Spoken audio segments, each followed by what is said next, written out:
and welcome to the all-new, all-different #1 Comics podcast. I'm your co-host, Dan. Sitting directly across from me is Bob. Say hello, Bob. Hello, Bob. This is episode number 13 on the all-new, all-different #1 Comics podcast. We take a look at a brand new first-issue comic book, break down the story and art, give it somewhat of a review, and tell you if we think that you should move on to issue number 2. We also talk a little bit of comic book and related news, as well as what's new at comic book shops this and next week. And this week we'll be taking a deep dive into the #1 comic, Bob. From Marvel, we have Planet of the Apes, written by David F. Walker and drawn by Dave Watcher. David Walker, Dave Watcher. We got the Daves on this book. We'll be right back.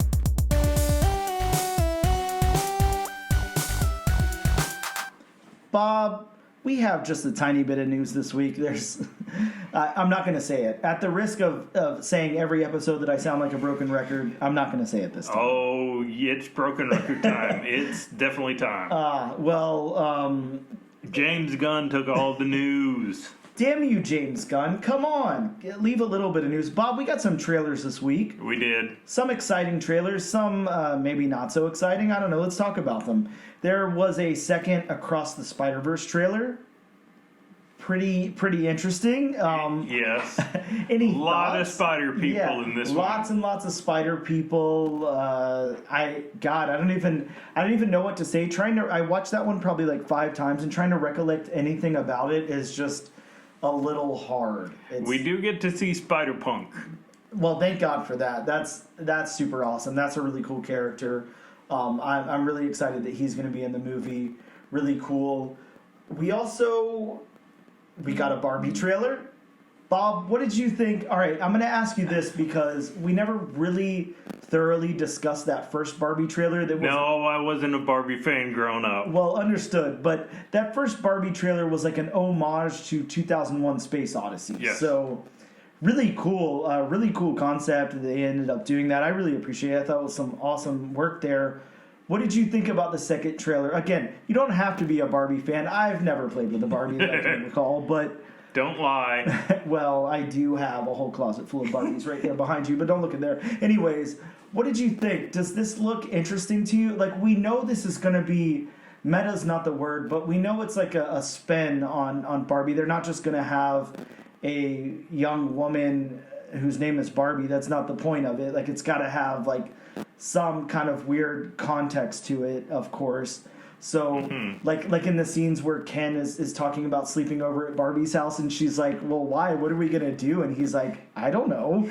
And of course, because they're, what's the word? Anatomically lacking. Anatomically lacking, yes. Yeah, sure, that works. So, I don't know. I think that the humor in this is kind of fun. Of course, I like Margot Robbie, and Ryan Gosling is amazing. We see Michael Cera's going to be in this thing now, so...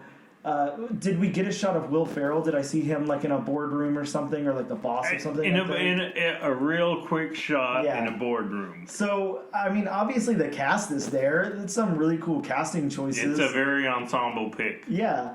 What did you think just in overall terms of what might come out of this thing? Of course, we're going to have a lot of laughs. There's going to be, I don't know. What do you think? It's definitely bright. It's definitely bright. I mean, did you see those rollerblades? Those were bright. And it's definitely how pink her Cadillac was. Yep. Or her Corvette was. I'm sorry. Yeah, I'm sorry, Barbie fans. I don't mean to offend. Look, it's the Barbie mobile, okay? First appearance in Mattel's Marvel Barbie 1/3. I don't know, but yeah, sure. It's like everybody's got to have a mobile. You got the Spider-Mobile, the Batmobile, all of that. Barbie's got to have one too. It will be interesting just how every single character in there, or at least in the trailer, was either named Barbie or Ken. So it's every variation throughout the timeline. Sure. Now, what about the beach off? You have any thoughts there? You know what? We're not going to touch that one. I gotta say, it was just so weird to hear that kind of humor in a Barbie trailer. Yeah, absolutely. I think that this is going to be one of those ones. Of course, you can bring your kid to it and whatever, but at the same time, they're going to be confused at certain points and say, what does that mean? What are they going to do when they spin it? Yeah, I don't get it. Bob, let's talk about a comic book trailer. We got DC's Blue Beetle trailer, and of course we know this was originally supposed to go straight to HBO Max, and now it's getting a theatrical release. Mm-hmm. It definitely, I will say this before I give my opinion on anything. I think that it looks like it warrants a theatrical release. I think that that's a good decision. Now, whether it's going to rake in any money, being Blue Beetle and being that the general public doesn't know who Blue Beetle is, and also superhero fatigue is now a real thing. Thoughts? I really want to like this movie, but I hate to sound like a broken record and sound like a DC hater. Yep. I'm not. Just Marvel is more in our wheelhouses, Sure. as we pointed out before. But just to me, watching the trailer, I literally got CW vibes. Yeah, I agree with you. I think what the mistake here is, at least in the limited viewing that I've had and whatever, it looks good. The visuals are there. I think that the writing is TV level writing. I think the George Lopez, like, little funny things and all that in his costume, and I don't know if that's his real beard or hair or what, but it looks cheap. It looks stupid. That stuff looks bad to me. I gotta say, I do like the design of the costume. That I do, and I've seen multiple variations of this comic, or this, not comic, but comment. Yeah. But the the scarab. I mean, it sounded like Siri. It basically sounds like he has Siri on his back. Yeah, I wonder if they used Siri to voice the scarab there. I mean, it's like Jaime Reyes just needs to tap on it, and then you just see the doo-doo. Yep. Yeah, it does. You're right. You're completely right. I don't know. This is a hard one, because I think that the problem with this that I'm going to have is it looks okay. I definitely would give it a shot and try to watch it. I'm not paying a movie theater ticket for this. There's no way in hell. And I think my problem is it feels like it belongs in the same universe as Shazam to me, which I understand they're both in the DC universe, so it does belong in the same universe, but you understand what I'm saying. It's too humorous or something. I do, but unlike Shazam, it just didn't seem, I mean, color-wise especially, it just didn't seem that bright. Yeah. It just seemed like it tried to go with the old DC color scheme, a lot of those darker colors, and I know they used a lot of blue lighting, since Blue Beetle's main color is blue. Yep. But they just made it a little too dark. I think the problem is this, Bob. Maybe not the problem, but here's an observation that maybe we could discuss. So we're in 2023. We've been watching comic book movies since let's just say for I don't know, whatever reason, for lack of better, I don't know, date or whatever. Are you going back to Howard the Duck? No, I'm not going back Are you that including far. that? No, absolutely not. I'm going to say this modern age of comic book movies, and I'm going to. So MCU. Well, I guess that's wrong. I'm going to go back further. I'm going to say let's start out with Tobey Maguire's Spider-Man. Oh, so you're talking about around 2000? Yeah, something like that. So a good 20 plus years here. Right. So we've got these movies. They've been playing out. They've been getting, I don't know, more and more serious. It's become a huge thing. Obviously, the MCU was gigantic, and everybody was into it for a while. And now people are starting to fall off. Whatever. You have a few movies here and there that are like critically acclaimed, like the Batman, which is the worst movie I've ever seen in my life, and other Batman things. And always, I guess it's just safe to say that anytime you have a movie that is Batman, people are going to like it. So whatever. But regardless of that, this modern age of superhero movies, this 2000s and on, what I'm going to call the modern age here, are we out of the origin story thing? Like, should we be done with the origin story? Should we find another angle? Should we find a different way to tell that story? Because how can you take a character like Blue Beetle it's Blue Beetle. It's a kid who gets a little, relic thing and then turns into the Blue Beetle, whatever. It's the same thing as Iron Man building a suit. It's the same thing as Spider-Man getting bit by the spider. It's the same thing over and over again. See, and I mean, that's the problem with, having been through this many movies and this many origin stories. Yep. Unfortunately, a lot of those origin stories just seem the same. Yeah, I get it now. Whenever people say they have superhero fatigue, I disagree. I mean, I don't, but I do get it, because if you're looking at it like in that way or whatever, yeah, we're telling the same story over and over again. It would be like the same thing as like, Jurassic Park, one of my favorite movies of all time. But if we kept releasing over and over again different franchises that were like, all right, here is us building a park out of this animal, and then this one is us building a park out of this animal. Now we have a park of apes, to foreshadow our Planet of the Apes book. Now we have a park of dogs. Now we have a park of giraffe. Now we have a park of dinosaurs. Now there's a park of elephants. Like, it's the same story over and over again. It seems the same. Mm-hmm. And what different thing can they tell you? How can they engage the audience with something like Blue Beetle?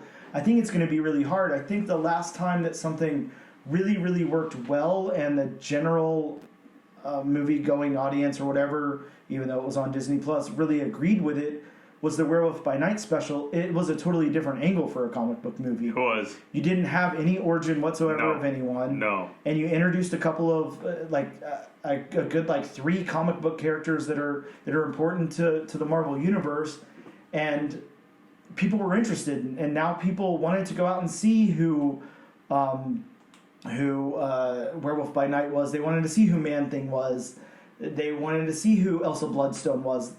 All of that, it was interesting. Now, if you were just to make that movie, I don't know, Werewolf by Night, becoming a werewolf and everything as an origin story, I think people would be turned off by that. I think people would be less interested in that, and I think that's what, coming back around to it, that's what my problem is here.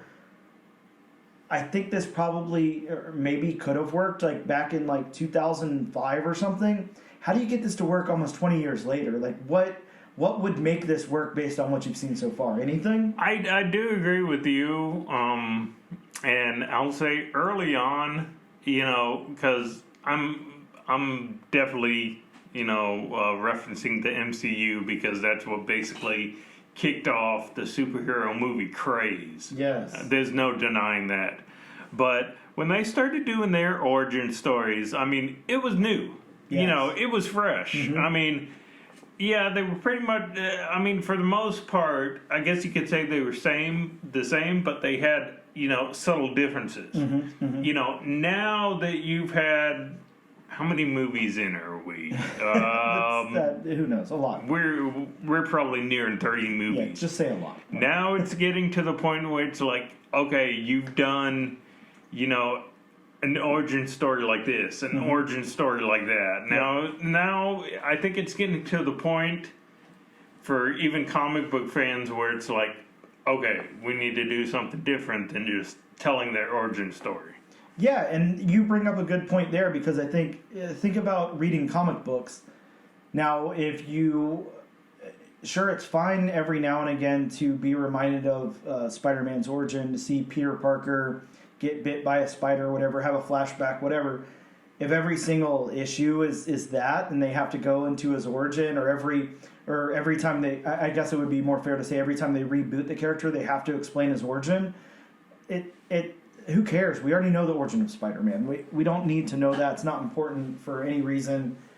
it's like all of those Batman movies, watching the origin of Batman, watching Batman's parents get killed and cry. We know, Batman. We know why he becomes Batman. Yeah, we get it. It's whatever. Especially after 4 different reboots. Yeah, so many incarnations, and now here comes another 5 down the pipeline. But either way, that's kind of how we're feeling about Blue Beetle. I think that we could go on forever about that. Let's move on to the next one, the last trailer that we watched, Secret Invasion. Oh, I'm so looking forward to this series. Man, you and me both. I can't wait for this. I honestly am going to tell you right now, I don't think there's anything they could do to make me not like this. I don't think there's any way to mess this up. This is Secret Invasion. They could play it straight. They could put a spin on it, whatever. Like, I'm going to like it either way. It looks great. See, and I'm definitely liking the vibe they gave in the trailer, because it doesn't seem totally superhero, and it doesn't seem totally like it's following, the Secret Invasion storyline. Yeah. But it seems, in a way, like it's harkening back to, like, the spy thriller of, like, Captain America, the Winter Soldier. Yes. Just some of the greatest stuff in the MCU, in my opinion. And again, kind of that different angle. It's something different. Now, we don't expect Secret Invasion to be anyone's origin story, of course, but still, it's just got a different angle to play with those characters, and I think that's really cool. Some other news this week. Bob, have you ever read the Black Mask book, Destiny New York? I have not. Okay, so it's been a long time since I've read this book, but it's like, I think from what I remember, it's like a kid or a girl. I think it's a little girl. Or like a young girl or something, and she saves the world, and then it's like, what is she supposed to do after that? That was kind of the point of the series. Anyways, it's been picked up by Sony Pictures Television, and not that I expect you to know who this band is, because I don't even know if they're relevant anymore, but there's a band called Tegan and Sarah. It's 2 sisters, and they kind of play like indie pop or something from like I'm going to say early to mid 2000s, and they're involved in bringing this adaptation to screen, or in some way or another, either they're involved as actors or producers or writers or directing or something, but they are involved, and everything makes note of that. So I'm not sure how big of a deal that is that they're involved. Again, I think they probably kind of fell off a while ago. I don't see any traction from them lately, but who knows. Either way, that's exciting. It was a cool book. Next up, Legendary Pictures has required the film and TV rights to Street Fighter. So interesting. We might be getting some Street Fighter stuff going on. So is this going to be another Mortal Kombat? Yeah, I would assume so. I think that, look, there's no way they don't go for the same vibe. They're not going to play...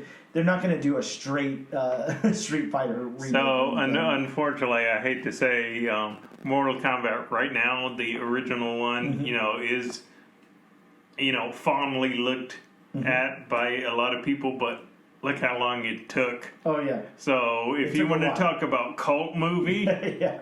So does that mean that it'll take 20 years to become liked by the majority of people? Yeah, I wonder the same thing. I think that I think that that's a cool grab. I think you can do some cool stuff with Street Fighter. I think that the problem, again, like we just talked about with maybe this Black Mask thing, relevancy, like how relevant is Street Fighter anything right now? Is Jean-Claude Van Damme coming back? Better. Is he going to be an American general with the worst American accent ever? Hey, that was the best American accent, Bob. The best. I also would like to point out, I did just grab like a full run of the Malibu Comics Street Fighter series, so I'm excited that I have that. The last thing that I want to talk about in news this week is the Spider-Boy cover there on Spider-Man issue number 7, written by Dan Slott. Dan Slott created that character, and I'm not sure who the illustrator was, but I'm going to say it's I think it's Humberto Ramos. Humberto Ramos. Yeah. So I think that they created this character, and he's here on the spoiler cover of issue number 7. And look, the reason that this is a big deal, the reason that it's not just, okay, whatever, it's another Spider-Man character, is this character's going to be in the Across the Spider-Verse movie. So that's already been acknowledged and said that he'll be in there. And I don't know, what do you think? Such a new character. Of course, they worked out those details a while ago, I'm sure, because the book's just coming out today, and the movie, I'm sure, has been at least some form of finished for a while or whatever.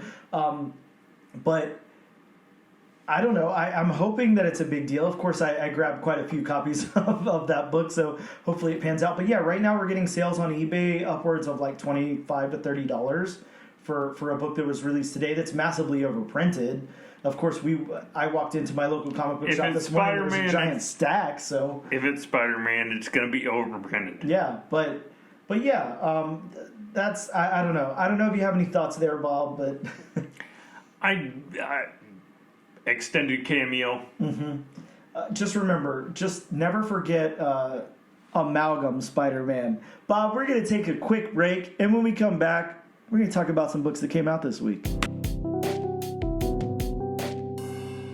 The most cringeworthy panels in all of comics. And we are back with the all-new, all-different #1 Comics podcast to talk about some comic books that dropped this very week in comic book shops as well as digitally. Guys, if you're on the fence, if you haven't gone to your local comic book shop yet, there may still be time for some of these. Except for this first one, you might have to go on eBay and pay some secondary market prices. New this week for Marvel Comics is Spider-Man issue 7, a book that we just talked about in the news. First appearance of Spider-Boy, and if you grabbed that spoiler variant, he is right there on the cover. We also had Amazing Spider-Man issue number 23. It's got a great Disney 100 variant with a Infinity Gauntlet variant. Looks very, very cool. That might be my favorite one so far. And, of course, it's naturally the one that I did not get the 1 in 100 for because I only got the regular cover. But did somebody beat you to it? Oh, yeah. Well, it's basically like at our local comic book shop, there's like 3 or 4 guys that want all of them. Gotcha. So he has to like basically. So you can't get all of them all the time. Well, no, but it's what's the word? He has to like randomize it. Like he has to like spin a wheel to see who's going to get it which time. And of course, I lost out this time. But oh well, fair enough. I thought he would maybe throw darts at a board. He could do that too. It might be my face there, and he's trying to avoid it. But Bob from Scout Comics, I know you're excited about this one because there's no way in hell you didn't grow up a huge wrestling fan. This is codename Ric Flair Magic 8 Ball. Yes, but oddly, I didn't pick it up though. Really, I've heard such good things about it. Actually, so many people told me it was their pick of the week. It was the best book that came out this week. It was actually a really cool, like Captain America type origin story of like the scrawny kid who gets like beefed up all of a sudden, and it was just a really, really cool book. Which is completely opposite from what really happened. Well, sure. I do want to read the little blurb here that Key Collector has for it, and Bob, maybe you can help me with the last name there. Richard who? It actually is Richard Flair. Oh, that's okay. It's just spelled out. It's a German name. Oh, okay, I understand. So Richard Flair, a mild-mannered professional wrestler, is severely injured in a plane wreck, but is rebuilt by surgeons as Ric Flair, a.k.a. the Nature Boy, who must now use his wrestling persona to cover while he works to save the world as a secret agent. That actually does sound badass. I'm really excited I picked that book up, and I can't wait to read it. We also had from Dynamite Comics, Disney Villain Scar #1. Really excited about this one. I like Scar as a character. I hear it's like kind of like a before the events of the Lion King type of thing. And unfortunately for Dan, that was not the comic that the wheel landed on. That's okay. Hey, I'm all right with this one. Dark Horse Comics has Hairball #1, which is a Matt Kent book that just sounds outrageous. It's basically like a horror story involving this cat. I don't know. It sounds really, really cool. I remember reading the description and I'm like, huh? Yeah, very excited about this one. Excited about this one too. We talked about this last week. Junk Rabbit #1 from Image Comics. They're saying it's Swamp Thing meets RoboCop in a series about climate change. Sounds super cool, and I'd love to know how they execute. Again, I'm sorry, there may be some rights issues with that comic. It'll be all right. It's got a rabbit. Don't worry about it. From Vault Comics, they had the Nasty #1. We talked about this when we put this on our wheel, our randomized wheel to figure out which book we would cover. This one's got an 18-year-old video store employee who comes across a notorious film that's so scary it becomes the target of decency laws, in a story about the perception of evil, the power of genre, and the love of fandom. I did pick up the 1 in 10. Did you? Nice. Yes. Very awesome. Very cool book. We, of course, had the reprint of Batman Vengeance of Bane. Which there were actually two covers. One, just a plain cover, and one a foil cover. Yep.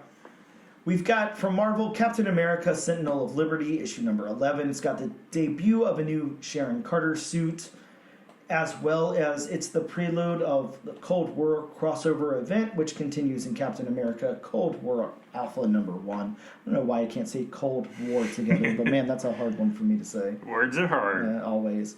Scarlet Witch #4. Bob, you already know I'm in on the Scarlet Witch train. This series has been phenomenal. Did you get the Timeless cover? I did not. Oh, I'm disappointed in that. That are amazing. Very, very good cover. We've got Spider-Gwen, Shadow Clones #2. First appearance of a Sandman version of Gwen Stacy. Venom 18, the reintroduction of Eventuality, that appeared as a disembodied hand in the final page of Venom #18. Of course, we had some great covers for Batman issue 134. We had Joker, the Man Who Stopped Laughing, issue number 7, with some great covers on that as well. There was a really funky variant cover on that. Oh, the one with the balloons? The one that looked like it was a child's drawing. Oh, yes. Oh, I actually got both of those. There was one for Batman and one for that. Yeah. They're drawn by Tom King, the writer. Oh. So he's obviously not an illustrator. So so I grabbed both of those. Really cool. Gotcha. They were April Fool's covers, actually. Gotcha. Yeah, really fun. We had Poison Ivy issue 11. Great cover on that thing. Also came with a 1 in 50 foil variant, which I picked up. And for all you My Little Pony fans, there was issue number 11 of that. I don't know what the significance of that is, but it's there. So, are you a brony? Not me, not at all. I've never. I can't say I'm not one because I've never tried to watch it. So maybe I'm one and I just don't know I am yet. Who knows? Could be. We'll be right back after this break.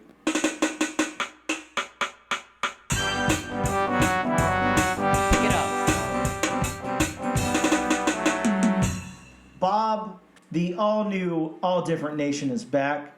We're going to talk about a brand new #1 comic that released this week from Marvel Comics. I'm going to go ahead and read a quick solicit from Marvel Comics website for Planet of the Apes, issue number 1. A new era of apes kicks off with part 1 of De-Evolution. The ALZ-13 virus has rampaged across the planet Earth. Humanity is crumbling. While well-meaning researchers hunt for a cure, a fanatical group of humans has their own solutions. Kill all the apes! Peacemaker Juliana Tobin? I don't know. We'll go with Tobin. Is one of the few willing to stand against them. But the crisis is spreading, and soon the apes will witness the true depths of humanity's cruelty. Eisner Award-winning writer David F. Walker joins forces with artist Dave Watcher on one of the most beloved sci-fi franchises. I sounded smooth there, don't worry. Franchises in history. Bob, I can't talk. I can't say the word franchises, but let's talk for a second about David F. Walker. I don't know how familiar you are with him. I'm not. Oh, you are. I think you are, Bob. Am I? Yeah. David F. Walker is the co-creator of Image's Bitterroot, which if you read any of that, amazing series. Very, very good. He was a writer on Marvel books. He did Luke Cage. He did Fury. He did Deadpool. Over at DC, he helped co-create Naomi. He wrote for Cyborg and Young Justice.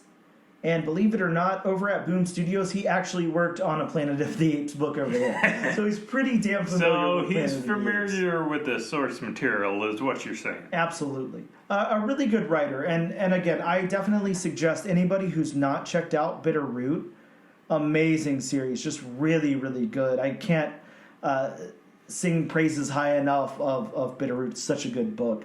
Definitely check that out. Now, the other Dave on this book, Dave Watcher, as the illustrator, has worked on Teenage Mutant Ninja Turtles, Godzilla in Hell, Godzilla Cataclysm, Star Wars High Republic, Ghost Rider, Blade, Vampire Nation. The list just goes on and on and on. He's a great comic book artist. I'm definitely familiar with him without even realizing it. Yeah, of course. I think that some of that IDW Godzilla stuff is just so out there in the art. Some of the Godzilla in Hell, Cataclysm, the Godzilla Rage Against Time or Across Time, just some amazing artwork over there for those Godzilla books.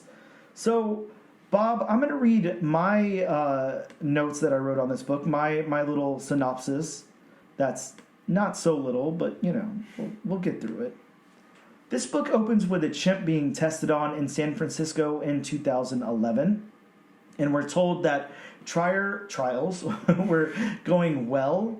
The point of this was to come up with some kind of cure for Alzheimer's. So we're told that the trials were going well until a simian flu developed, and now it's causing a global pandemic for humans. Some humans are blaming apes for the disease. And then next up, we see a 2-page splash of apes versus humans on the Golden Gate Bridge. So it doesn't waste any time, really kind of getting into the action here of what this is. Of course, I think most people would be pretty familiar with Planet of the Apes anyways, know that it's apes versus humans, especially in this incarnation. But yeah, they really don't waste any time. Then we flash over to somewhere over the Atlantic Ocean in 2015, and we meet our main human character. She's not named. Of course, I named her in the solicit there. Her name is Juliana Tobin. Bob, help me with this last name. We'll see if I can get it right. Juliana Tobian? You see it there? I'm going to say Tobon. Tobon. Okay, so we'll go with Juliana Tobon. Or Tubon. Okay, fair enough. Well, we're just going to call her Juliana for the purpose of this podcast. So, yeah, we meet our main character, and she's not named there, but yeah, Juliana. She's trading stories with another member of her coalition there on the plane, and they're talking about apes and the smell of apes, and then she's talking about Florida being a hellish nightmare, which I think that we can relate to, Bob. It is a hellish nightmare down here in the swamplands. I completely agree. I'm not going to disagree. And we learned that they are I'm going to say some branch of military kind of tasked with protecting apes from humans who are blaming the apes for the virus. We see tanks and Hummers outfitted with machine guns in a battle in front of the Florida welcome sign, which is a very, very cool piece of art. I'd love to get the original art of that. Very meta. Yes, very. And then Juliana is shown to be very sympathetic to apes. She's talking to them. She's reaching her hand in the cage of one. Then over to the International Simian Research Center of Ghana. Ghana, yes. Okay, Ghana. In 2014, we learn that more apes are being sent over, and they're just struggling to take care of all of them. It's overpopulated with apes there. We're introduced to... Bob, you're going to have to help me with this one. This is the team of the terrorist group. Exertus Vira? Oh yes. Maybe help me with the name on that. I'm the first part I think you pronounced perfectly. Okay. I think the second part I'm not much of a Latin person, so excuse me if I say this wrong. Well, I'm going to say Viri. Okay. Oh, Vera. Viri. Okay, that makes more sense. Yeah, it looks like it says that. They're a terrorist group who's been fighting a war on apes as one of their protectors, takes out a member and then tells the apes that they're safe. Over to Switzerland. Look, we've got another comic book with Switzerland in it. So in 2013, the group, the Exertus, again, Viri, plans to kill a member of the group that's protecting the apes. As they begin to film the execution. Suddenly, the phone filming becomes blurred, and then we have another 2-page splash of an ape-human war. It's like kind of warfare playing out, and the apes are all outfitted with gear and weapons and stop signs and everything.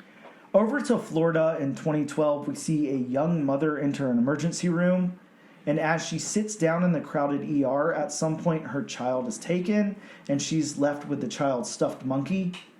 And then we see that in 2015, the young mother is, of course, our main character, Juliana, and she's shown speaking to the caged apes through American Sign Language, and she promises to protect them. And as the book ends, the ape that she's speaking to, or the chimp that she's speaking to, signs, "Apes protect apes," and that is the end of our book.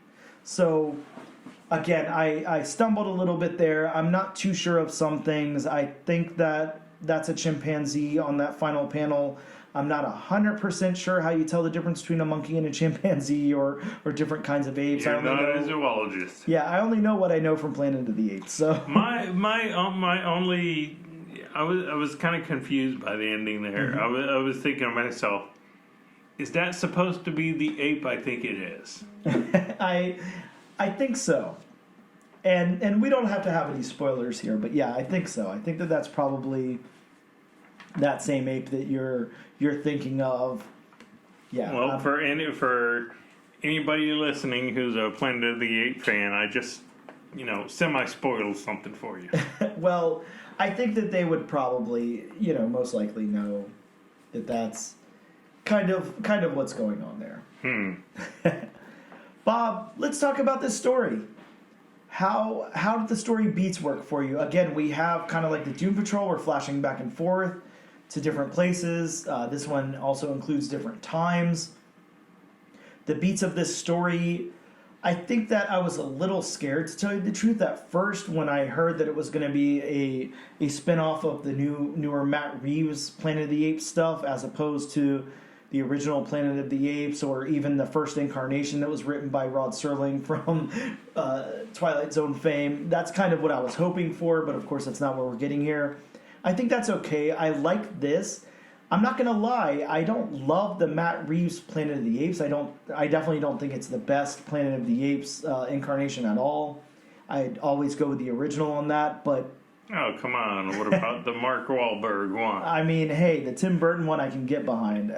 I don't hate it. But let's talk about these beats. Again, we're flashing back and forth. We kind of start out with the lab, and then we see how these different factions have developed. Those who protect the apes, those who want to kill the apes. And we see slowly as the apes kind of uprise. And I say slowly, I don't mean slowly, because you obviously see that battle there on the Golden Gate Bridge, and then that battle in the field there where the apes are more equipped with things, and they're obviously evolving at a pretty fast rate. So what are your thoughts on the beats here? Do they work for you? What do you think of them? The thing I just couldn't wrap my head around is just the fact that, and it did it like 3 or 4 times, it went from like X year to a year before, to a year before, to a year before. Yep. And that was kind of like, why didn't you just do one continuous story? Yeah, it definitely could have worked that way. I think what they want to do is kind of play with time like you do in a movie, in a TV show, and then bring it to a comic book here. Look, he's obviously a very good writer, and he knows what he's doing. Mm-hmm. I think that's kind of at fault of it being a continuation of that film franchise. I think that's where that comes from, in my opinion. I think that story obviously plays a lot with the fact that these events are folding throughout time, and they want to show the depiction of that, as opposed to the original Planet of the Apes story, where we just kind of crash land on this planet and we don't understand that it's, spoiler alert, Earth in the future or whatever. Mm-hmm. I really like that angle, and I can appreciate that sci-fi angle much more than the Matt Reeves one, but it's not this writer's fault that that's the story he's continuing. See, and I will also say for the story beats, the fact that they went 1 year in time a few times. I mean, it was kind of like skip a year, show the virus taking effect. Yep. Then an uprising, show the virus taking effect, then an uprising. It was kind of like it almost felt to me like the same story beats, like just taking place a year in advance. Yeah, I completely agree with you there. I think that I would have liked this to unfold a little bit differently, and I think that they could have left some of it off the table, kind of spun around back to some of that in later issues. Maybe we don't need that kind of few beginning pages where we see that they're testing on the apes there, and that the one is kind of standing up for the uprising and all of that. I wonder whenever we get towards the end of the book and we circle back to our main character there in the emergency room and she takes her daughter in, and I would assume what's implied there is that her daughter goes in for this simian flu or something, and then she's most likely dies or something. That's what I'm assuming. Yeah, that's what I assume happened here. I kind of think that I would have appreciated that towards the front of the book instead of circling all the way back around. I think that sometimes it's fine to sandwich things in as opposed to like corkscrew throughout time to tell a story. Again, I do get why David Walker did it this way. I think that he's kind of trying to keep in time with what's going on in the film franchise. But yeah, I agree with you there. I think that was kind of a weird way to present it. Just an odd choice. Mm-hmm. Now, when we talk about the narrative of the book, let's get away from the beats for a second. Let's get away from the dialogue and let's talk about the narrative here, how it works, the narration of the story. Again, I would never fault David Walker. He really knows how to tell a story and he's very good at it. And this is, it's done nicely, but my caveat with that is I think that it kind of, the narrative does fall apart a little bit. I think that it's too much information here in this single issue, and I think that they try to cram so many different locations, so many different things that there's just not really any cohesive narrative. It is very exposition heavy, especially in the beginning, which, I mean, it kind of makes sense considering, the source material. Mm-hmm. I mean, it's not like the apes are going to be eloquent and, speak like, you or I. Well, I mean, they could probably speak like me at least, but maybe not you. Yet, but they could probably pronounce things better than me at the very least. Now, I would like to say this, and this is kind of like I don't know, something that bothers me. Maybe it doesn't bother everybody else as much. I do really hate when I read a solicit and it tells a character's name, and then you read the book and that character's name is never said in the book, like what happened here. I think that the narrative of this, we should have been introduced to the character in some formal way at some point other than just a name badge with their last name towards the end of the book. Yeah, I definitely don't disagree on you with that, because it's kind of like, I have to read the solicit just to figure out who this person is. Yeah, I mean, you got no problem telling me that we're in Switzerland in 2011, but you can't tell me who my main character's name is. Exactly. I think that's kind of important and something that I would like to know. So I will, be taking a little bit away on the narrative for that. Let's talk about the dialogue then. How did you feel about this dialogue? I honestly, in my opinion, think the dialogue really works. I think that there's not way too much of it. They explain a lot, though, with what they do, and they explain a lot with the pictures, with the art here, and that's obviously what I want in a comic book. I think that with the exception of maybe interjecting some character names into the dialogue, I think it worked really well. I really do like the dialogue here, and again, I think this is where David Walker kind of shines in his writing. He's good at writing dialogue. See, and and there have been books where the dialogue is just, you have no idea who's who, what's going on. We've both read, everybody's read comic books like that. Yep. But, with this one, I mean, it's straight to the point. You know who the good guys are. Mm-hmm. You know who the bad guys are. Absolutely. So, to me, I mean, if the dialogue does that, it works. Yeah, and I agree. And I think that even though we don't have many character names or anything, the dialogue is it works with each character. It's individualized enough to where each character has a voice, a separate voice that works. So I think, yeah, even though I don't know our main character's name, I don't know really any secondary characters' names. Of course, none of the apes are really named, but I don't think they're named yet, and that's fine. I think that the dialogue really works with that one exception there. So let's talk about world building then. We're kind of breezing through this. And Bob, I'm going to go ahead and take your thoughts before I give mine, but what did you think about the world building here? To me, and this is just a personal thing, I kind of wish they would have only focused on one or two worlds.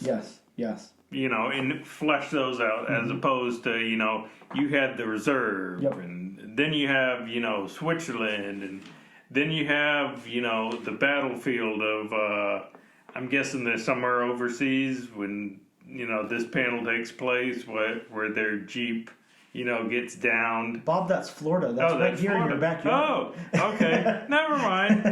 Ignore what I just said. That's right here, Bob. But, that's three locations I named right there. Sure. And I'm sorry, but, why not just, flesh post-apocalyptic Florida out? Yeah, that would have been cool. I agree with you there. I would have appreciated that. That would be cool to see. I think that as far as world building, I'm going to give it to the art on that one.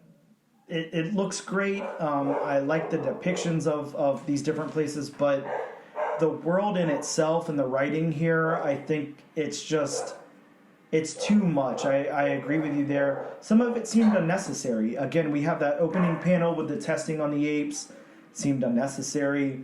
The panel where we go over to what were you calling it? It was the Simian research place or whatever, the reserve kind of. The reserve in Ghana. Yeah. What was the point of that? I mean, just to show that a terrorist infiltrated the area and tried to take one out, and then one of the protectors killed them. Yeah, that could have been a sentence in dialogue. That did seem unnecessary and forced, especially since we see it for just a couple of pages. But they really don't flush it out too much, and then it's like, okay, we're done. Yep, and I assume, look, Marvel, obtains the rights to these huge franchises, Aliens, Planet of the Apes, things like that. I assume that they plan to continue with this for quite a while and create lots of stories based on it and everything. I mean, why do you need so much location and so many different worlds in this single book? I don't really see much of a purpose. I'm not going to fault David Walker. I know he's a really good writer. I've read plenty of things that he's written. I think that it's just the source here that he has to take from, that source material, and that's kind of what I'm going to blame it on, because I don't see it from him. I mean, he knows what he's doing. I feel like maybe higher ups at Marvel were like, hey, it has to mirror the movie in this way, so here's what you need to do. Which, a big,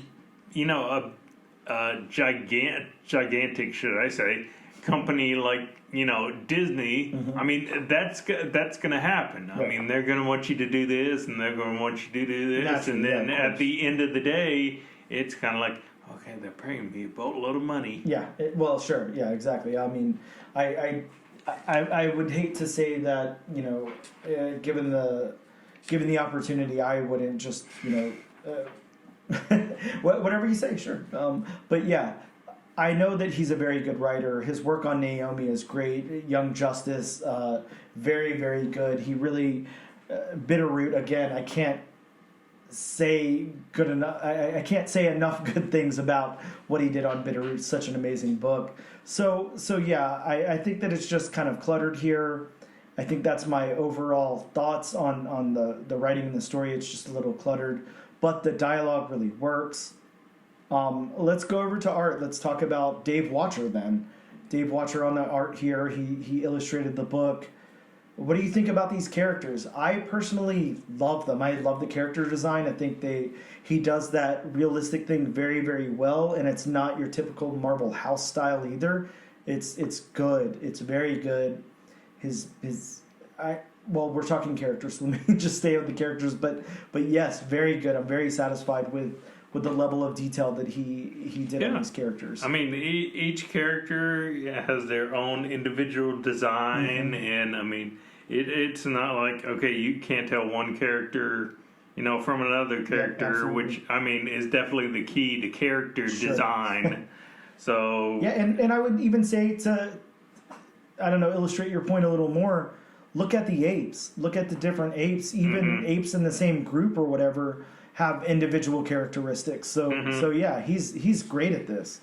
So yeah, to me, I mean, just based off that, the character design works. Yeah, very well. So locations then. The locations in this book, again, we're flashing back and forth to a lot of different locations, but I think you know what we're going to say already. For me, the locations work very well. Switzerland looks like Switzerland. It reminds me of, look, we just talked about Switzerland in the Doom Patrol book. It's got that same vibe. It's cold, it's snowy, it's icy, whatever. Florida, yeah, it's in our backyard. It looks like Florida. Whenever you go to Ghana. Yeah, to me, the one that shines is the Simian Research Center in Ghana. I mean, you get this one panel where it's just the research center building in just this lush forest, and then the one below it shows, all the apes, playing on the branches. So, I mean, you know what it is. I mean, it's drawn to where you can make out all the branches, all the leaves on the trees. So the art definitely works in this. Yeah, absolutely. Let's talk about the backgrounds. And what I'm going to say about the backgrounds on the top right here is that the backgrounds are phenomenal. They are on par with the character art. Like, nothing's missed here. It's done very, very well. These backgrounds are outstanding. Probably the achievement of the book, in my opinion. I've talked about this panel a few times already, but when we get that kind of war going on in Florida in front of the welcome sign, the Florida welcome sign is part of the background. It's amazing. It's done very, very well. I talked about the two page splashes that are, basically kind of showing the apes fighting the humans. They're done very, very well. The backgrounds look great. I think that Golden Gate Bridge one really has the characters forefront, but shows enough action in the back and enough detail in the background to really kind of show it off. And then that second one where we've got the characters in the field and the apes are all they're geared up and they've got stop signs and everything, and they've got their makeshift weapons. Like, the backgrounds look great here. They look very, very well. They do. The tone of the backgrounds and everything. I don't know if you have any individual thoughts on that or not, Bob, but yeah, I can't say good enough stuff about the backgrounds here. I really don't. I mean, it's just one of the key standouts for me, and I'm going back to the Simian Reserve. I mean, just like seeing the one panel of the soldier talking to the two smaller apes, and then you just have the sunset in the background, and nice blood red. And the one above it where the soldier comes out of the trees, and I mean, you can make out the vines, you can make out the tree trunks. I mean, yeah, you can definitely tell this is something that's been around for a while. Yeah, it's done very well. I'm actually really impressed with the backgrounds here. And again, David Walker not holding back at all. We're open to the Switzerland panels right now, and you've got the kind of the derailed train there in the snow. You've got every single branch on every single one of these trees in the background matters. There's something there. It looks very, very good, and it kind of while it's sort of a detriment to the writing to have it flash, to all of these different places and all of these different times, for us at least, it's really a showcase in the art, like to give him all of these different opportunities to show what he can do, and it's just done very, very well, in my opinion. So let's talk about the colors. Again, we failed to check on the separate colorist of this book, but I know that they do have one. This is part of the big Marvel machine, so they definitely have multiple people working on this book and a separate colorist. But man, I'm going to say kind of the same thing I said with the backgrounds. The colors really, really work here. The tones kind of show what's going on in the mood of the book and everything. It's done very, very nicely. Yeah, and I'm going to go back to that. Sorry, Brian I can Valenza. I'm going to say Valenza. Okay, well, that's the colorist. So, yeah, very, very good color work. But, yeah, I'm going to go back to the panel I just talked about where you had the, the orangish red, sunset in the background. It's amazing looking. I mean, that's just an amazing combination of colors, especially for a sunset. I mean, it's not, totally red. It's not, totally orange, but it's a good mixture of them. Yeah, and you're here in Ghana, and Ghana, sorry, in Ghana, and I think that this just kind of illustrates what we were talking about, like all of those different tones that go on here. It's a very vibrant, jungly looking area. The browns, the greens. It just all pops, them against the grass, the overgrown grass and bushes and everything of trees and everything of Ghana there. It just really, really pops. When it gets darker, it looks it's done very, very nicely. The colors really work here. So, so Bob, the most important question here that we always ask, are we going to continue on to issue number 2? I think for me, this one has a lot of different things that make me, decide if I'm going to move on to issue number 2 or not. This one's hard. I'm still kind of undecided, but right now, I'm going to say for the sake of coming up with an answer, I don't think I will continue on to issue number 2, only because I really, really love Planet of the Apes, and there's a big but there, I am in love with the original Planet of the Apes. I love that story. Right. I think that it's done very, very well. So if it was based on his story, then it'd be a yes. Yeah, this story just isn't that interesting to me. It feels like something that I've heard before somewhere else. I don't know. It's just not the same. It's not as interesting to me to know that this was, created as, medicine. We were testing on apes, blah, blah, blah, all of that. And then we have to deal with pandemic stuff, and I'm still not ready for that. That's not something I want to read about. It's not transformative enough to take me to another place. It just makes me feel kind of sad, that we had to deal with the pandemic for as long as we've been dealing with it. You like the whole landing on a planet you find out is Earth in the far future. Exactly, and I think it's no secret to anyone. I'm a huge, gigantic Twilight Zone fan. That's one of my favorite series of all time, and I love that. I love those little twists. I like that's what I like in my sci-fi. I think that it works really well when you're just telling like a straight sci-fi narrative of here's what happened, whatever. It's just not as interesting to me. I don't know. I'm gonna say for right now, no, I'm not gonna continue on issue number 2, and I think that it's a huge missed opportunity. And again, I do not fault the writer or artist for any of that. I think that it's just whoever it was that made the decision that it needs to be based off of the Matt Reeves franchise. I think that was a missed opportunity. And I agree with you on that. I mean, to me, I'm just not the biggest Planet of the Apes fan. I mean, okay. I've seen the movies. Well, some of the movies. I shouldn't say all the movies, but I've seen some of the movies, and I'm just not a greatly big fan. And I'm like you.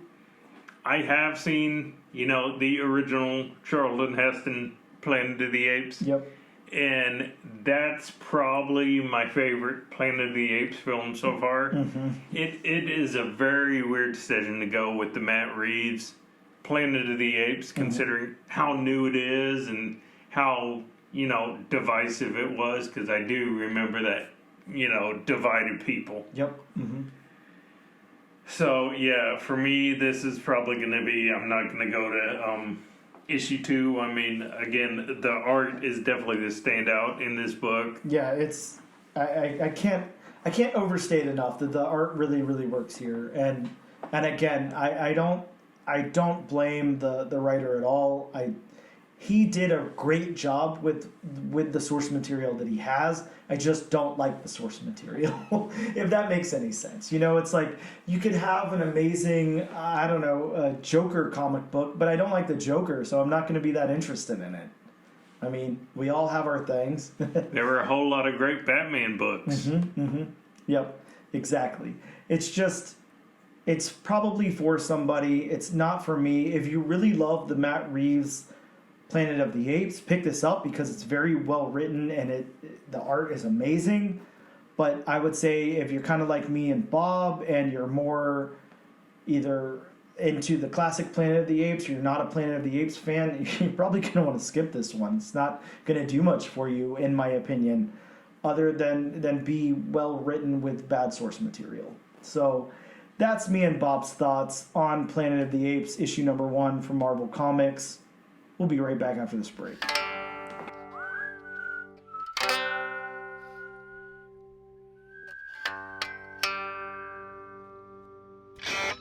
Hello, everyone. We have a very, very special guest interview. We have Matthieu Pereira. Correct. From... No, I'm from Portugal. Portugal. I have no idea where I got Argentina, but completely different places. You need a map. Yeah, that begin with a different letter. But I know nothing about geography, so you'll have to excuse me there. Yeah, so a really awesome artist. I kind of see what I think is your first book here, but I'm going to ask you some questions about that as well. But we have Pop-Up, issue number 1, published by BloodMoon Comics. That came out just a few short weeks ago. So yes, we definitely want to talk some about that comic, but let's first make sure that all of our audience hears your name in its correct form. Can you please say your name? My name is Matthieu Pereira. It sounds so much better when he says it. It's kind of difficult to say because my first name is French and then my last name is Portuguese. Very cool though. Very awesome sounding name. I like it. It's original. We don't hear much of that here in the States, at least. So, no. So really cool. I like it. So Matthieu, and again, please forgive me that I'm calling you Matthieu, but you said it was okay. So I'm going to go with Matthieu since I'm horrible at pronouncing anything. We'd definitely like to talk to you about this first book here. Is this your first published material in Pop-Up? It's the first in the US, but I did a book. The book's name is Chronicles of Time and Space Uluru, and it was available in Portugal, and now it's also available in Brazil. Oh, that sounds awesome. That name sounds really cool. Is it a print comic or digital? Yeah. Oh, okay. Really cool. Print comic, but people can read it for free on webcomics. Webtoons, Tapas, the online webcomics sites. What kind of comic is it? It's a sci-fi book. It's like, do you know Horizon Zero Dawn, the video game? Oh yes, Horizon Zero Dawn. Yep. It's a bit like that. It's like it's in the future, but the main character he's in Australia, and it's like it's very savage, wild with animals, but at the same time we have robots and machinery, sci-fi stuff. So it's kind of like Mad Max meets Terminator. That sounds awesome.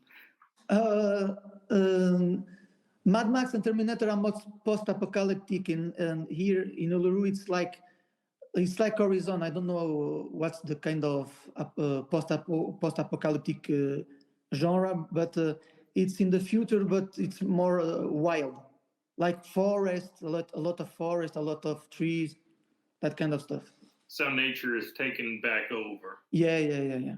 Wow, very cool. I love stuff like that. There was, I don't know if you guys remember this or if you had it over there, Matthieu, but there was a series that came out, I want to say maybe 15 years ago or so, maybe 10 years ago, and it was like Life After People.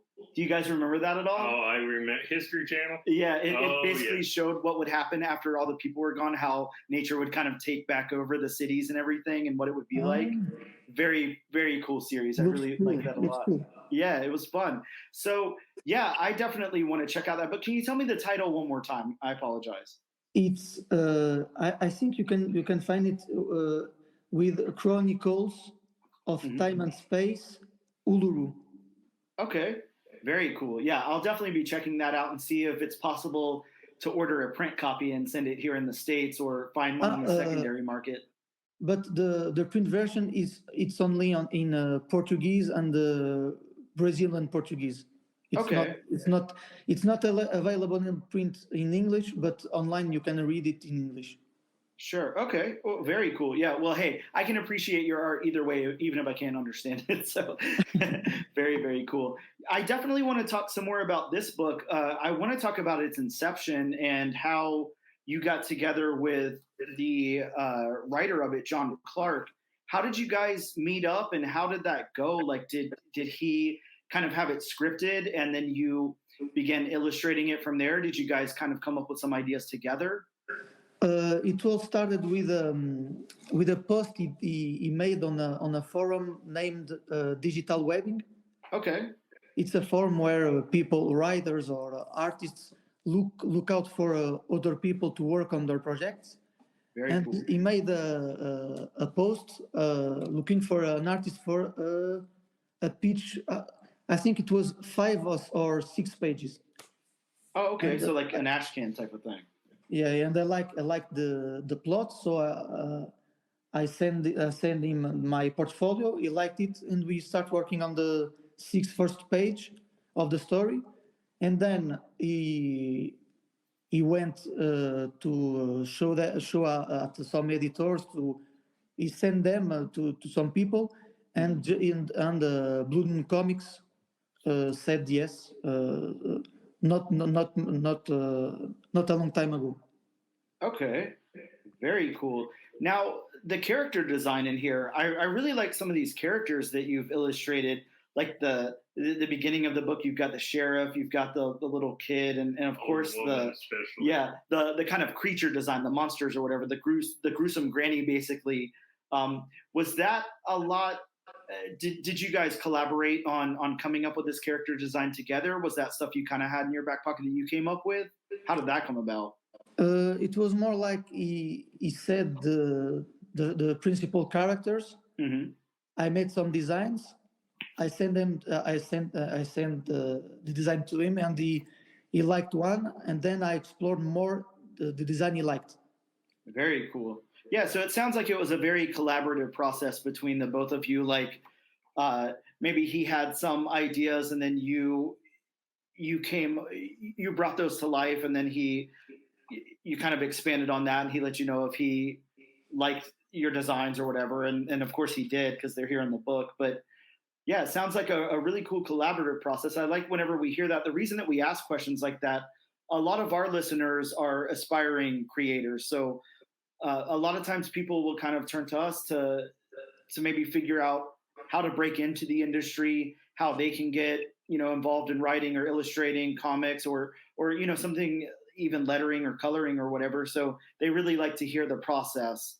And of course, Bob and I do as well. It's very interesting to hear. Yeah. But I did some pitches with the author writers, and all the designs were free. I could make my own designs, and the writers were always okay with it. Yeah, well, I can definitely tell you know what you're doing with it. You've got like an array of different characters in here. You have a lot of characters that you're designing, so it's not really. Of course, you have your focus on a few main characters, but there's so many side characters in this book. I have the book open right now to a page where you have the kind of serial killer portraits on the wall there, and you just you've done such an outstanding job with those characters. They look very well. It's such a great depiction, but also very artistic. Thanks. Yeah, of course, very nicely done on those. Did you definitely use references for them, like get the actual people's photos, or did you just create it? That panel with all the serial killers, it's all real serial killers. I used a reference for their faces, the mugshots. I think. Okay. Yeah. Yeah. Very cool. Yeah. Yeah. So outside of this project, of course, you said you have something published there already. Can we ask? Do you have any? I know there's 4 more issues of this book still to come out. Yeah. I believe it's a 5-part.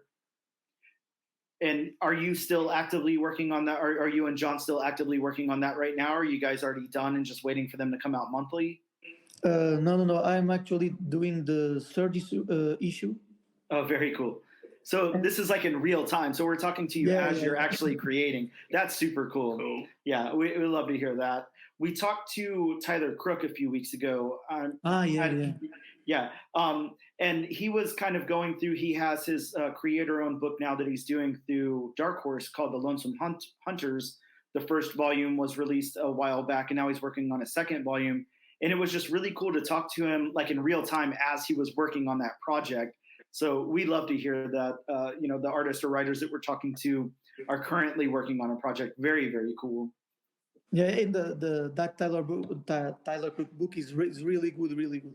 Oh yeah, amazing stuff. That he's a god amongst men. I was really excited to talk to him. I was honestly starstruck the whole time. It was very hard to get through the conversation. So, which I feel, here just seeing the level of attention that you have to detail and everything, and what you have going on, I truly feel like you will. In just a very short amount of time, everybody's going to know your name in the comic industry as well. So I'm excited that we'll have one of your early interviews here on the all new, all different #1 comics podcast. It'll be very cool. I gotta say, thank you. I gotta say, and Dan's got it open. One of my favorite pages in this book is where you have the the shelves just filled with all the macabre like skulls. So just the detailing of it, just you can make out all the pieces, what they are. That had to take a lot of time to do. But it's fun to do. It's like when I'm starting to fill the gaps, when I'm starting to make details. Mm-hmm. It's almost like a ride. I start doing them, and then it's almost I must stop myself because of the time it's taking. That makes sense. Yeah, it's like you just keep building and building, and at a certain point you have to cut yourself off because otherwise you could spend, I don't know, probably days working on a piece. It is very cool. I think that's the Cabinet of Crimes is what it's called here in the book. Very cool. I try when I'm working with writers and for the American comics industry.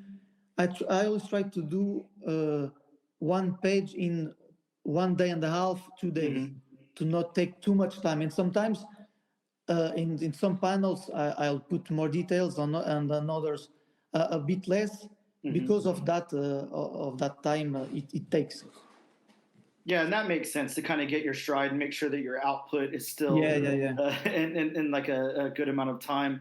And speaking of all of that, we have again, it's hard to describe to the listener here just the level of detail. You've got this John Wayne Gacy painting over in a panel over here, and then you switch over to this Cabinet of Crimes. I think it was maybe on your Instagram or one of your social media pages.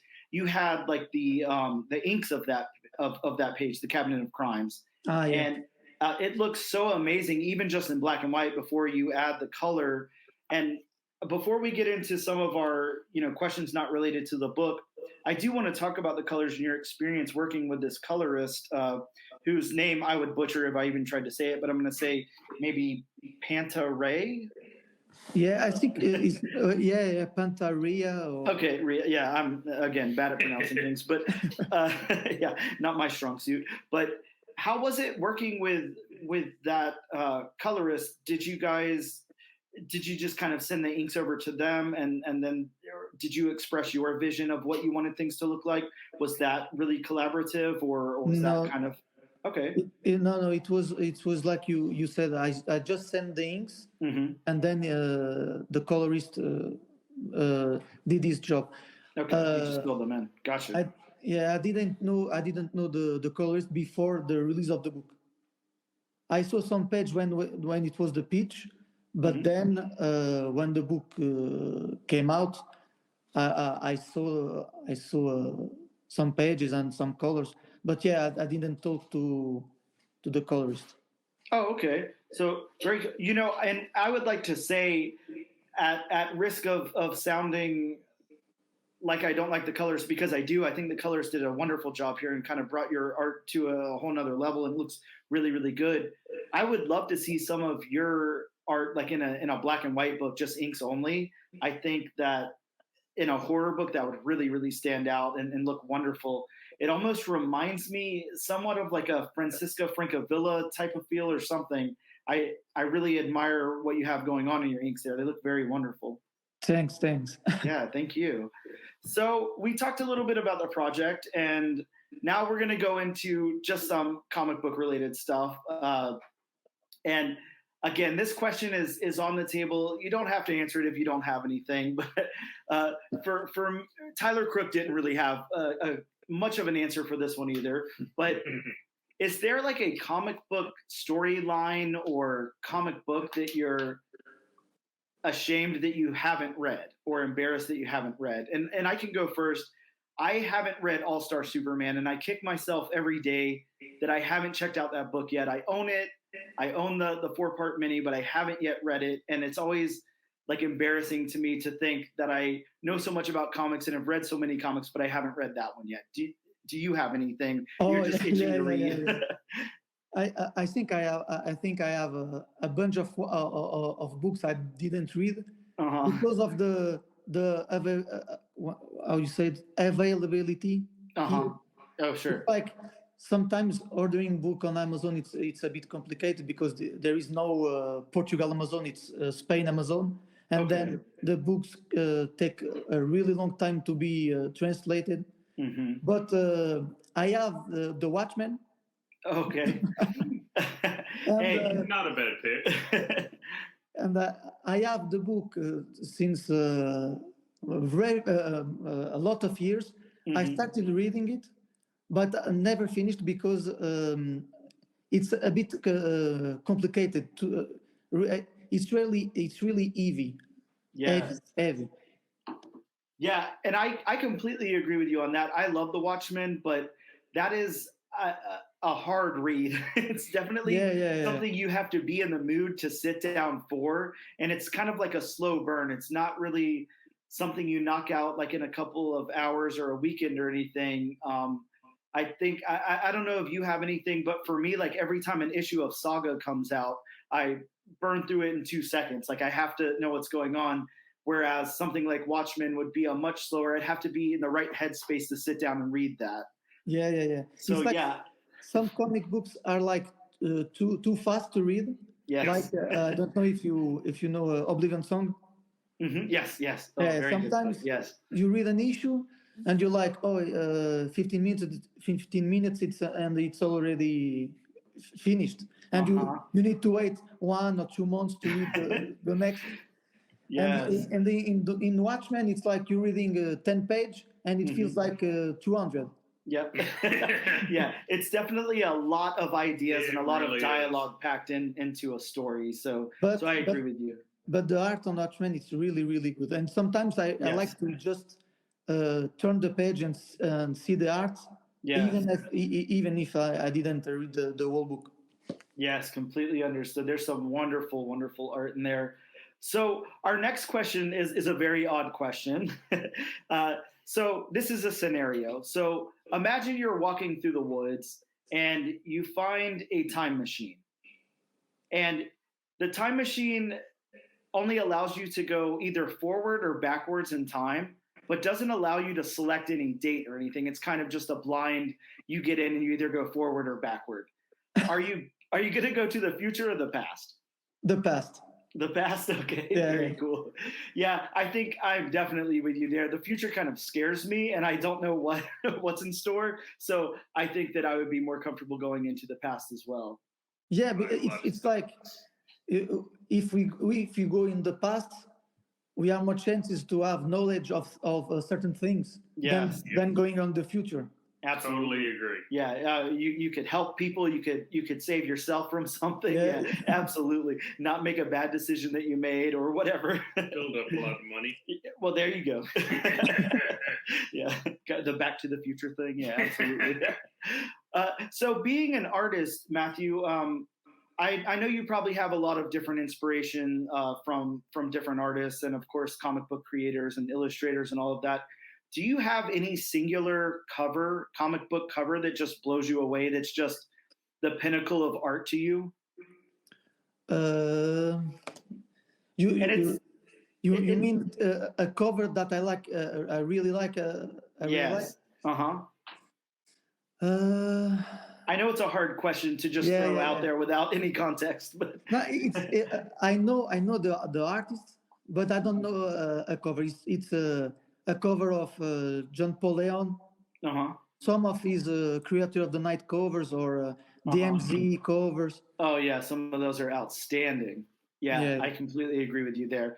Yeah, it's hard to just pick one out, of course. I think that a lot of us always want to go back to some of those classic covers. I think a lot of people say, stuff like Giant Size X-Men 1, Hulk 181, all that kind of stuff. I always go to a J.G. Jones cover, which was a DC variant and the steampunk variants of the New 52, which is just a Wonder Woman cover, but it just blows my mind. So that's the one I always go to. But yeah, it's kind of hard to just pick one unless you have kind of your favorite sitting in front of you. So we're just going to go down a couple of characters. And again, I think I explained this to you before we started recording, but it's just an either or, just like a fun little exercise that we do. So Batman or Superman, or sorry, Batman or Spider-Man, my apologies. Spider-Man. Me too. Superman or Hulk? Hulk. Very nice. Thank you. Yes, exactly. Captain Marvel or Wonder Woman? Wonder Woman. Cool. All right, Man Thing or Swamp Thing? I just threw this one in because, This is very personal for him. Very. The thing is, I never read an issue of Man Thing. Okay. So I'll go with Swamp Thing. Go with Swamp Thing? Hey, they both have amazing character design. I'll give them that. I don't think either answer is wrong. There's no wrong answers there. Very cool. Yeah, but I agree with you. I'm definitely 100% of the time rooting for Spider-Man over Batman. Not to say there aren't some great Batman stories out there and some amazing Batman illustrators, but yeah, Spider-Man's my thing. So. So understood. Do you have any favorite artists who are your inspiration, maybe that you came up on, who inspired you a lot? John Paul Leon. Okay, very cool. Yeah. It's my main inspiration. It's John Paul Leon, but I really like Tom Coker or Cooker. I don't know. Okay. And I really like Austin Briggs too.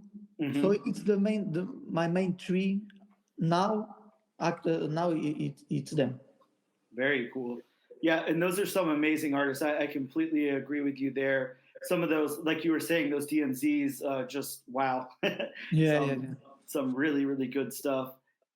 Are there any writers that, again, I know that you have a book published there, and now you've crossed over into America, and I guess I'm assuming like kind of internationally or whatever with Pop-Up, with BloodMoon Publishing. But are there any artists that coming up in your career you like really dream of working with, or sorry, writers that you really dream of working with? I like the Robert Kirkman stuff. Yes. Mark Millar sometimes I like, but it's cool in the introduction, mm-hmm. But sometimes the ending it's too fast or too easy. There are a lot of people like that. Yeah. Yeah, Mark Millar, Robert Kirkman, and I don't know. Yeah, these two. Well, yeah, I mean, just imagine working with Robert Kirkman. I mean, I could definitely see Kirkman. Oh yeah, in this book. Yeah, absolutely. I could see him seeing that cabinet of crimes and then hiring you to work with him. Oh yes. I think. Look, I think just in a very short amount of time, you're going to be getting a lot of work offered to you from writers here in the States. So I can't wait to see what you do and you come into your own as an artist and start working with some of these other writers and publishers. I think you have a really, really bright future in comic books ahead of you. Thank you. Yeah, absolutely. Thank you. I think that's really, really cool. So look, we just have just a couple more questions. And again, I didn't want to keep you too long. I know it's nighttime over there. So this is another hypothetical. We're going to say you've landed a job at either Marvel or DC or Image, could be any of the three. And you've landed a job and they're offering you work on 25 issues. So a big, nice, long job, 3-4 year process. Yeah. Which character or team would you choose to work on? From DC, Marvel, or Image Comics? Yeah. When you say team, you mean like Justice League or? Yeah. Yeah. That's that kind of X-Men, Justice League. Sure. Yeah. Justice League Dark. I can definitely see that. That is such a great answer. I can't express to you how much I love Justice League Dark. Such a cool team with really cool characters on it. And yeah, I could see your art really shining through on something like that. I'm hoping that we publish this episode and then DC just calls you right up and offers you a job on Justice League Dark because look, we called it first here, folks. So yeah, absolutely. I think that would be amazing, and I completely agree with you. So look, in wrapping up, where can people find you? Where can they stay up to date on your projects? Where can they get your books? Lay it all out there. Where's your social media? On Instagram or Twitter, Matt_comics art. But I'm not really active in the social media. Okay. So, people can check some of my old art and some inks from pop-up, but I can't share too much yet. Sure. But the next issues are even greater than the first one. Yeah, and that one, I have to tell you, left off on a great cliffhanger, and I cannot wait for the second issue to come out. Me and Bob are both really looking forward to it. I read it when it came out. Bob just read it today, and we're both just itching for that next issue to come out. So we can check it out. Issue. Yeah, very, very good. I love the whole concept. Matthieu, thank you so much for taking time out of your day to talk to us. And again, anybody, to all of you listening, make sure you keep up to date on Matthieu's projects. Check him out on Instagram and Twitter. Like he said, he doesn't post a whole lot, and there's mainly older stuff on there. But you're going to definitely want to remember his name because you're going to be seeing it in comic books for a long time to come. So, Matthieu, I really appreciate you talking to me and Bob. Thank you so much, and thanks for coming on the all-new, all-different #1 Comics podcast. We appreciate it. Yeah, thank you, guys. It was really fun. Thank you. Yeah, thank you. All right, have a good night, man. Good night. Bye.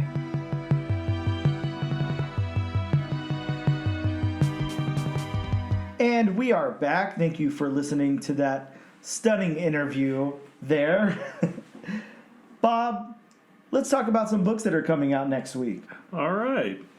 And again, like I always say, these are subject to change. I don't know how many times... These are tentative releases. I don't know how many times I've mentioned a comic and then come to find out, oh, it's delayed. It's delayed. I think you have a few publishers that you can really rely on. Marvel, Yes. DC, Image, Dark Horse. It's just when you get to the smaller... Yeah, you get to the indie publishers and it seems like a lot of times they release everything at once. So Yeah, exactly. So from Image, we have the last issue of 8 Billion Genies. I really can't believe that it's going to be the final issue. That series has been so cool, and there's no way they don't make another volume of it. We also have A World Tree, written by James Tynion III and drawn by Jordi Belair. Man, Bob, a name you actually pronounce. Yes, I cannot tell you how excited I am for this. This is going to be really, really cool. I like James Tynion is like hit or miss with me, but his hits are really, really good. But Jordi Belair, all-star freaking artist. I'm really excited, and that's my next mission. We're getting Jordi Belair on this podcast. Don't worry, it will happen. Well, I mean, we've already had more interviews than I thought we would at this point in our podcast careers. See, we're doing things. From Fair Square Comics, there's a name, we have Blood, Love, Ghost, and a Deadly Spell. There's a name, too. And that's all the fun stuff that everybody loves, so why the hell not? This is true. From Sumerian, we have Soko. After coming from the last title, that is such a nice change of pace. Such one word there, just yes. 2 syllables, right? Yes. From Scout Comics, we have Black Demon Tales 1. That sounds fun. Black Demon Tales already optioned. There, I actually have the Ashcan and issue number 1 right here in advance from Scout Comics. Really excited. It's like, I don't know, it's like a shark story. It sounds freaking awesome. I'm super stoked. Very interesting. From Boom Studios, we have Seasons Have Teeth. That they do. Very interesting title. From Marvel, we have X-23 Deadly Regenesis 2, a new X-Men villain. Yeah. We could always use a new X-Men villain. Why not? They need more foes. This is true because by now X-Men is starting to go back to their older villains. Yep. We have a new Star Wars book from Marvel Comics that a friend of mine will probably pick up if he's listening to this podcast, which I know he is. Star Wars Return of the Jedi Ewoks, which is an anthology series told by Ewoks. Now, I told you a minute ago how stoked I was about this one, and the only reason it didn't make it into the book that we're covering, spoiler alert, is because it's an anthology story, but my god, this sounds great. I cannot wait for this. I hope that they have like a team of artists on it, all interpreting different stories. Yeah, you can read about Ewoks. I'm definitely not a fan of Ewoks. We have Guardians of the Galaxy number 1. Back with a new volume, almost just in time for a new movie. So, hey. I wonder if they planned that. Well, yeah. We have Marvel's Voices Spider-Verse number 1. The first appearance of Spider-Friend from a sitcom universe. Can't wait. Again, super stoked. And if it has anything to do with Friends, I'm going to lose my mind completely and be so happy because Friends is the greatest series of all time, just so everyone knows. But yeah, Spider-Friend, great name. Sitcoms, I can't wait. It's also got a couple other first appearances, one of Recluse and one of a female Craven the Hunter. That's freaking awesome. Or Craven the Huntress, I guess you would say. Well, hey, either way. Can't wait for that. From Mad Cave, we have Exorcists Never Die. Mm-hmm.